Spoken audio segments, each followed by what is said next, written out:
At around 8 p.m. on August 15th, 1999, a very disturbing episode, which was originally meant to be the series finale of the show, Cow and Chicken, aired on Cartoon Network. My cousin saw the episode. She had been taken to therapy shortly before the first day of school and was diagnosed with paranoia. It is unknown how this episode had gone into air, but it is presumed that the person who was supposed to review the episodes of cartoons before they aired had gotten drunk and passed it on into air without thinking much of it. Parents of the kids who had viewed the episode complained of the episode's graphic content and demanded answers about the episode. Oliver's threatened to sue Cartoon Network, although no lawsuits were ever filed against them. Now, how the hell did I find this episode? Well, I'll tell you. It all started a few years ago when I went to visit my cousin. You see, my cousin had a bit of a habit of recording cartoons from TV, with most of the tapes being from the shows like Cartoon Network and Nickelodeon, and converting them into VHS tapes. Some of the tapes have been kept and fairly well conditioned. Others didn't survive so well, and those that didn't consist mostly of static. When my cousin went out for a swim with some of her friends, I decided to look at her VHS tapes. Well, digging through the pile, I came across a tape, the CO.AG brand, with the writing saying, Cow and Chicken, Season 3, Episode 53, do not release to the public. However, curiosity killed the cat as I decided to watch the tape. However, it hadn't survived that well and consists of mostly static. The only footage I could make out of was a 5-second shot commercial of the America Online and a shot of Cow and Chicken in Hell. After doing some research, I noticed something very strange. There was no episode 53 of Season 3. When my cousin came back home, I asked her about the episode and all color drained from her face. She refused to give me an explanation as to what it was about and told me to never search for it anywhere. I listened to her, being the kid I am, ended up forgetting about it, however. When I returned home, I ended up remembering the episode and highly being curious. I decided to go online for answers. Unfortunately, there was nothing against the regular internet about the episode, so I was left with no other choice than to go on the deep web. There were some people surprisingly knew about the episode. I found a particular forum from the 2005 that discussed about the episode. A person by the name of Stan Silverstein had posted a link for the site with a download link of the episode. His profile was himself. He had brown hair with beard, his head was oval shaped, and I clicked on the link he posted. I won't release it because it's only accessible via deep web, and some stupid person will likely try to find the episode. The site was completely black, with the exception of the red line of text in comedic sans click in front saying, "Click me." I clicked on the file and started downloading. When it was finished, I checked the file. It was a .avi file, and the file's name was 00011.2f free EJXCV999.avi. I opened the file and full screened the video. At first there was a minute of pure static. Then a test card appeared pattern on the screen while the shine wave was there. The only thing that could be heard were the color bars, lasted for about 30 seconds. Suddenly it all cut to black and I was beginning to wonder when the video was going to come when the intro appeared out of nowhere. While piercing, Mama had a chicken, Mama had a cow. I literally almost got a seizure from that. That was how bad it was. Despite that, the intro was surprisingly normal. However, at the end, while the red guy makes his laugh, he suddenly had what looked like a seizure and fell to the ground. The title card read, "The Last Episode." It was just a red text scrolled on plain white background. It began with a view of the house Cow and Chicken lived in. There was no sound. It then cut to the inside of the house. Cow and Chicken were seen hiding in their rooms for some reason. Cow: "I'm scared, Chicken." Chicken: "Me too. We're lucky we didn't turn into whatever those disturbing monsters are called yet. But Mom and Dad didn't have, though." Cow: "It was traumatizing to see our parents turn into zombies thanks to that virus before they were killed." Cow and Chicken leave their room at this point, only to hear a loud crack. They went downstairs to only realize that a group of zombies have broken into their home. Cow: "Crap, let's get out of here!" Cow and Chicken ran away from their house into some sort of forest at this point.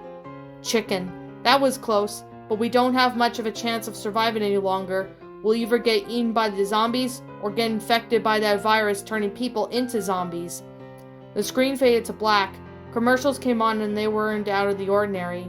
However, during the commercials, something kept flashing on the screen over and over again, but I couldn't make out what it was. I actually thought there was something wrong with the file. However, the QuickTime player slider was moving along normally. When it came back from the commercials, it showed Cow and Chicken in what looked like an attic. There was a dead silence. Cow and Chicken just sat still. This lasted for about 3 minutes, and they eventually go outside again, only to see that everything around them looks abandoned. Chicken found what looked like a newspaper. Chicken read it. Chicken. Zombie apocalypse has come. A virus in a small village in India has spread throughout Asia and Europe, and has recently spread into North and South America at an alarming rate. Chicken stopped reading at this point, and Cow yelled, "Run!" Chicken looks to his left and saw a herd of zombies charging towards them. Cow and Chicken run back into the house, only for two of them to find 2 guns and a bunch of ammo. They started shooting at the zombies, killing them all. However, a much larger herd of zombies charges at them. Unfortunately, Cow and Chicken ran out of ammo and were forced to flee back into the house. However, the zombies broke into Cow and Chicken's home and find them hiding in the bedroom. Cow and Chicken were brutally killed. However, their deaths were cut out, and what was replaced was a live-action footage of a piece of cheese being shredded. The most disturbing thing about this scene was the audio. The audio of the screams of Cow and Chicken and the noises of the zombies. As the cheese became smaller, the screams of Cow and Chicken became more and more pained and realistic, as if the actors were in agony. I think that cheese getting smaller was shredded was to represent Cow and Chicken's demise as it becomes smaller and smaller, seeing how they were ripped apart and eaten by zombies. When the cheese was reduced to nothing, Cow and Chicken's screams faded away. The screen cut to black and it showed Cow and Chicken in hell with a bunch of other people. The red guy greeted them with a, "Oh, hello, Cow and Chicken. I'm glad you're here. Now I will have you suffer with all the others in fire." The red guy then shoved Cow and Chicken with his butt, in a comedic way, into the fire, and are seen burned alive with a bunch of other souls. The episode ends with a shot of Cow and Chicken being burned in a pit of fire with a bunch of other souls. The screen then goes black. Text appears on screen that read, August 15th, 1999, Cow and Chicken, Season 3, Episode 53. The screen went black again, and another set of text appeared. It was a quote from the 1978 film, Watership Down, one of my favorite animated movies. This is what it read. "All the world will be your enemy, a prince of 1,000 enemies, and when they catch you, they will kill you. But first they must catch you. Digger, listener, runner, prince with the swift warning, be cunning and full of tricks, and all your people will never be destroyed." And that, my pretties, was pretty much Cow and Chicken, the series finale. A Cow and Chicken lost episode creepypasta. What are my final thoughts? Well, this story was actually quite decent. It's like a decently well-made creepypasta. Although I can't consider it saying it's perfect.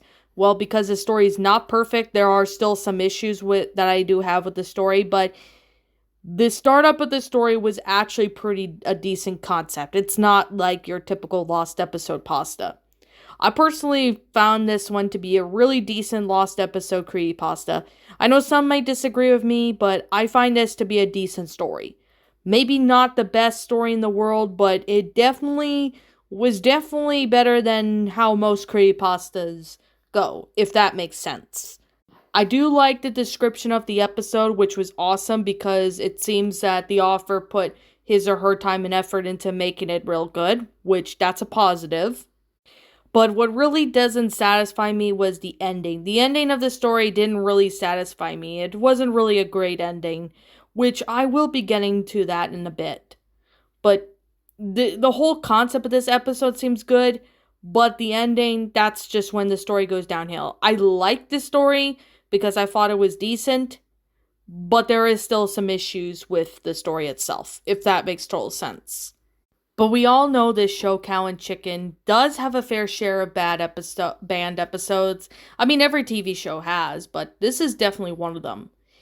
I definitely can see the fact that, the concept of it seems very nice. The thing is, this episode was only aired once and then it was banned.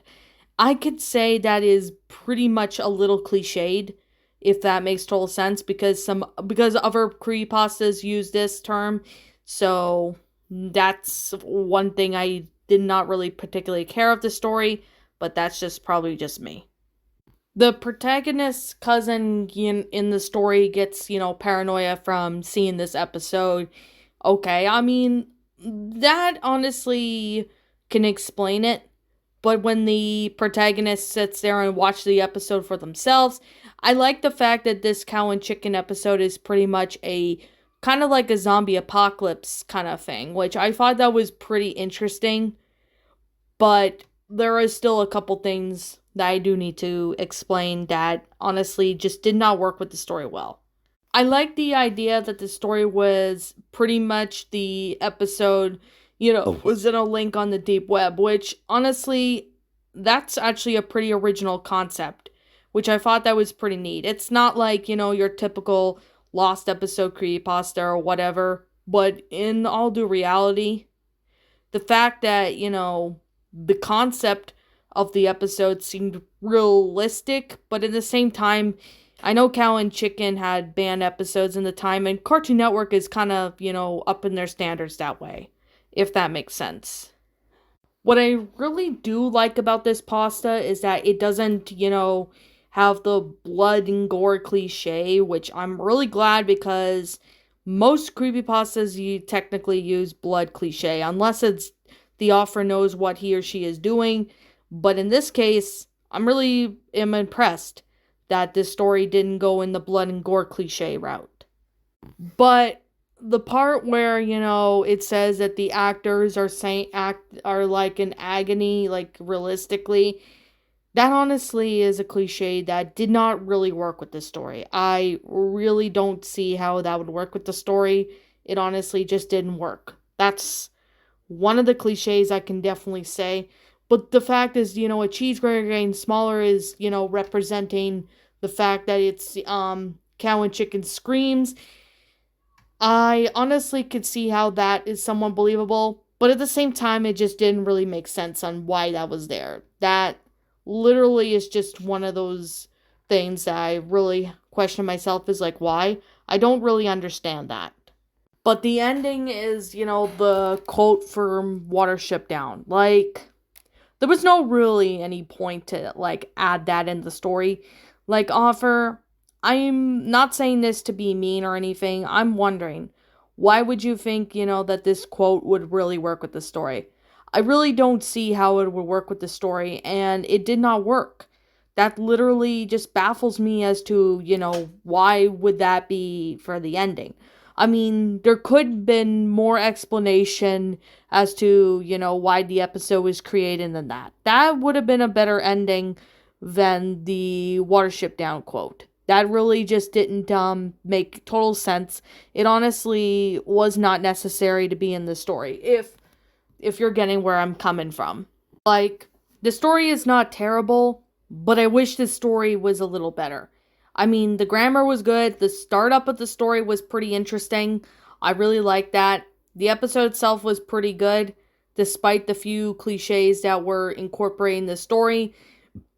The ending could have been, written out better instead of just ending with a quote or anything like that, because I just felt that just didn't really work with the ending. That's just my opinion, though.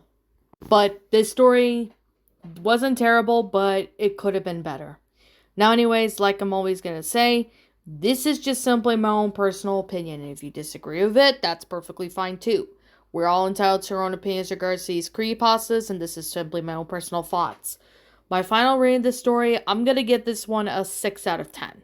I'm giving it a 6 out of 10 because it's not a terrible story. The startup was pretty good, but the ending just was horrible. There is a couple cliches in the story that just did not work out. And the fact that, this story could have been worked on to make it a little more better, more context or something could have really helped with the story and make it flow well. There was just some unnecessary violence that was also incorporated in the story, and I just felt that that should have been left out. And I mean, there were some parts of the story that really just didn't seem necessary to be thrown in the story. I think it was just there for the sake of throwing it in there. That's pretty much all I can really say. Is to the author of the story, if you want to improve on this story, I would, change the story up a bit, make more context, rewrite the ending, make it more better. That's literally all I can give. But I'll leave a link in the description down below for any of you guys who want to go check out this episode. So yeah. Anyways, if there's something I'm missing that I did not talk about in this story, please let me know what it is in the comments below. Like I'm always going to say, what did you guys personally think of this story? Did you all enjoy it? Did you all not? Also, what you have done personally to help make this story a lot better? Feel free to let me know what your thoughts are down in the comments below. I'm the Lion Queen. Thank you so much for watching today's episode. And if you're new to my channel, be sure to leave a like, comment, and subscribe if you're new. Ring the bell for notifications to when I upload, so that way you guys will not miss an upload.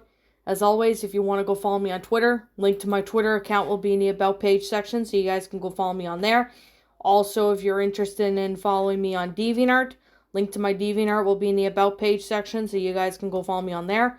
Also, if you're interested in subscribing to my backup channel known as Miss Dark Shigo, link to that will also be in the About page section. That's pretty much all I have to really say, but if you guys have something to say that I did not mention of in this story, feel free to let me know in the comments below. As always, let me know what your thoughts are on this story. As always, I'm Lion Queen, and as always, roll the outro because I'm out, and I'll see you all next time. What's up, my pretties? It's the Lion Queen here.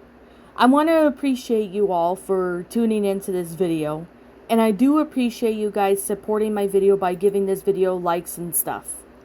If you really enjoyed this video, be sure to leave a like, comment and subscribe if you're new, ring the bell for notifications to when I upload, so that way you guys will get updated for whenever I upload. If you want to follow me on Twitter or DeviantArt, feel free to leave a follow on those if you are interested in following me on those socials. If you want to support my backup channel, known as Miss Dark Shigo, feel free to subscribe to it, as a link to that will also be in the About page section. And with that being said, and that being the case, thank you so much for watching, my pretties, and as always, stay pretty.